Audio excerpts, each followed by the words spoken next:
झणझणीत रसरशीत चिकन रस्सा जाळ निघल का नाही असा नाका तोंडातून बासच. मला शेंबूड झालेला आवाजावरून ओळखला असेलच, म्हणून मग जरा गरम गरम रस्सा घशाला शेकायला असं झणझणीत कोंबडं बनवलेलं.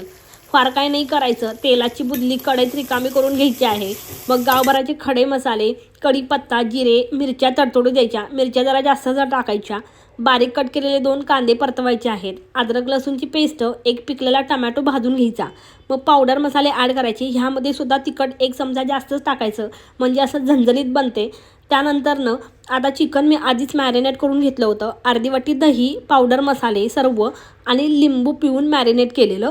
ते जवळपास मी 1 ते 1.5 तास ठेवलं होतं मॅरिनेट करून आणि ते मिक्स करून घ्यायचं आहे.